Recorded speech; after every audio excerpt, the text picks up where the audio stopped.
Bonjour à tous. En général, j'attends un petit peu entre chaque vidéo sur le thème d'Harry Potter pour qu'il n'y ait pas que du Harry Potter sur la chaîne.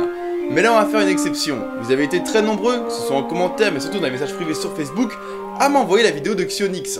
Harry Potter, la théorie qui explique tout. Dans sa vidéo, Xionix partage une théorie qu'il a trouvée lui-même et qu'il a baptisée la théorie du deuil. Résumons brièvement. Dans la saga Harry Potter, le chiffre 7 est omniprésent. 7 livres, 7 Horcruxes, 7 Weasley, 7 Harry Potter dans les derniers tomes, 7 cailloux chez le petit jeu du Zor, ou encore 7 joueurs dans une équipe de Quidditch. Et cette référence au chiffre 7 ne serait pas un hasard, mais serait une référence explicite aux 7 étapes du deuil. Le choc, le déni, la colère, la tristesse, la résignation, l'acceptation, et enfin, la reconstruction. Et donc, selon cette théorie, chaque livre symboliserait une étape du deuil, et dans le bon ordre en plus. On pourrait se demander, mais pourquoi J.K. Rowling fait-elle référence aux 7 étapes du deuil?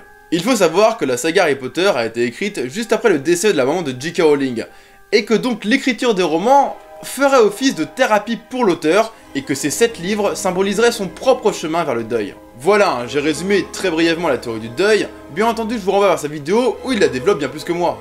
De mon côté, je ne peux pas vous cacher que la théorie m'a séduit dès le début. Je trouvais qu'elle collait parfaitement à l'histoire, d'autant plus que dans Harry Potter, la mort est un des thèmes principaux. Mais en y réfléchissant un petit peu, je ne peux que relever beaucoup d'incohérences. Tout d'abord, parlons un petit peu de psychiatrie, car la théorie part du postulat qu'il existe 7 étapes du deuil.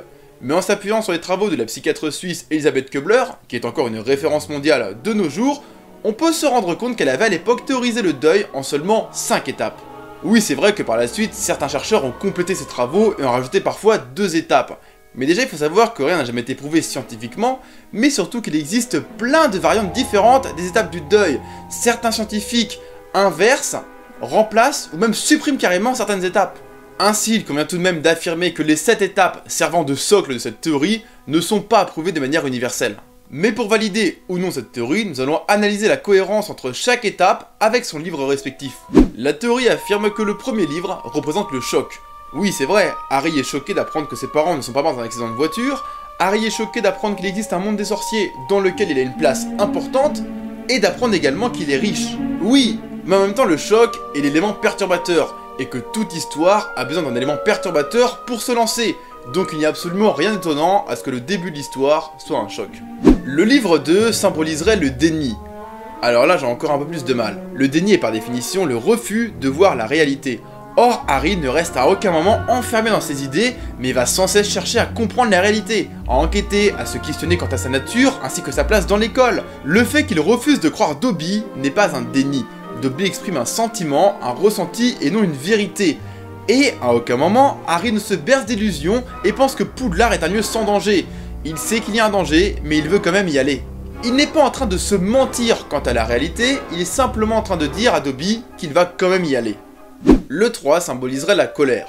Alors oui, dans Harry Potter et le Prisonnier d'Azkaban, il y a de la colère. En même temps, ce tome traite de l'adolescence, donc Harry passe absolument par toutes les émotions, dont la colère. Mais après, à mon sens, si on devait choisir un livre de la saga qui symboliserait beaucoup mieux la colère, ce serait le 5. Ensuite, d'un point de vue psychiatrique, cette étape est appelée colère-marchandage, c'est-à-dire le fait de vouloir revenir à l'ancienne situation en marchandant. Et lorsqu'on se rend compte que nos tentatives sont infructueuses, on se remet en colère. Le marchandage est le fait de vouloir revenir à la situation initiale. S'il y a bien un film qui symbolise parfaitement cette étape du deuil de colère-marchandage, ce serait Breaking the Ways. Et là donc, j'ai trouvé un bon point pour la théorie de Xionix. Car oui, dans Harry Potter 3, il y a cette volonté de revenir à cette situation initiale. Cette notion est tout simplement vérifiée avec le retourneur de temps. Le 4e tome symboliserait la tristesse. Alors pour le coup, c'est peut-être très subjectif, mais je trouve que ce n'est pas forcément le livre le plus triste. La mort de Sirius ou encore la mort de Dumbledore m'a beaucoup plus touché, et celle de Dobby d'ailleurs, m'a beaucoup plus touché que celle de Cédric. Et ensuite, j'ai un peu de mal à qualifier les péripéties d'ado que sont le vent d'eau de chaud ou les embrouilles avec Ron de triste. Le 5e tome symboliserait la résignation, le fait d'arrêter la lutte, de s'avouer vaincu. Xionix s'appuie sur le fait que Harry est résigné et se sait dominé en tout point par Voldemort. Je trouve justement que ce 5e livre est davantage porté sur l'espoir et sur la lutte que sur la résignation. Harry, dès le début du tome, aurait très bien voulu adhérer à l'ordre du Phénix. D'ailleurs, il créera à Poudlard l'armée de Dumbledore, mais arrive surtout à lutter contre Voldemort à la fin, grâce à la force que lui procure l'amitié.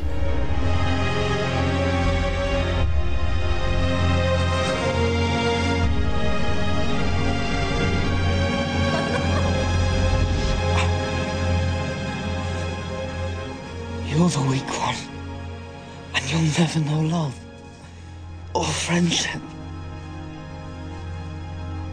Le 6ème tome représenterait l'acceptation. Alors oui, pour le coup, je suis assez d'accord, dans ce 6ème livre, Harry accepte la situation et prend ses responsabilités et sait qu'il doit affronter Voldemort. C'est d'ailleurs dans ce 6ème livre qu'il prend connaissance de l'existence de Horcrux. Le 7ème et dernier tome symboliserait la reconstruction. Alors oui, c'est vrai qu'à la fin, Harry se reconstruit, mais on ne peut pas résumer un livre de plus de 800 pages et 2 films de plus de 5 heures à seulement la dernière scène, enfin le dernier chapitre.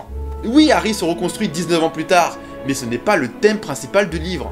Dans l'histoire, la reconstruction fait simplement office de situation finale.